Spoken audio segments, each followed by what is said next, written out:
ఈరోజు క్లాస్లో data communication and computer network సంబంధించిన ఒక మోడల్ పేపర్ అయితే మనం చూద్దాం.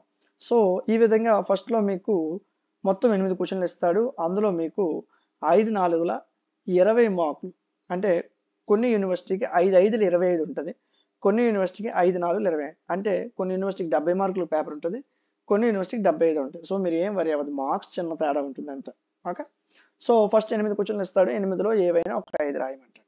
ఆ తర్వాత ఏఆర్బి అని ఇస్తాడండి. అంటే 9 ఏఆర్బి అంటే ఇందులో 9 ఏ కానీ 9 బి కానీ ఏదో ఒకటి రాస్తే సరిపోతుంది. 10 ఏఆర్బి ఏదో ఒకటి రాస్తే చాలు. సేమ్ ఇదే విధంగా మీకు మొత్తం ప్యాటర్న్ ఉంటుంది.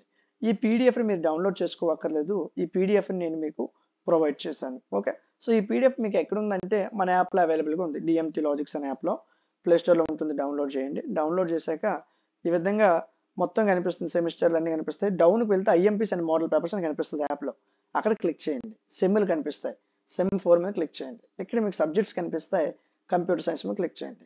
Data communication and computer networks click చేయండి. ఇదిగోండి ఇంపార్టెంట్ క్వశ్చన్స్, మోడల్ పేపర్స్ అన్నీ ఇక్కడి నుంచే ఉంటాయి. మీకు ఏ సెమ్ కావాలన్నా, ఏ సబ్జెక్ట్ కావాలన్నా, ప్రతి ఇంపార్టెంట్ క్వశ్చన్, ప్రతి మోడల్ పేపర్స్ అన్నీ కూడా మీకు ఈ ఐఎంపీస్ అండ్ మోడల్ పేపర్ అనే సెక్షన్లో మీకు ప్రొవైడ్ చేస్తాం. ఫ్రీ ఆఫ్ కాస్ట్లో మీరు ఇక్కడి నుంచి పీడిఎఫ్స్ని, మోడల్ పేపర్స్ని, ఇంపార్టెంట్ క్వశ్చన్స్ని చూసుకోవచ్చు. మీరు ఎక్కడే వెతకాల్సిన అవసరం లేదు. ఓకేనా? సో వీడియో నచ్చితే ఖచ్చితంగా లైక్ చేయండి, మీ ఫ్రెండ్స్కి షేర్ చేయండి, మరి కొంతమంది మీ క్లాస్మేట్స్కి కూడా ఈ వీడియోని రికమెండ్ చేయండి.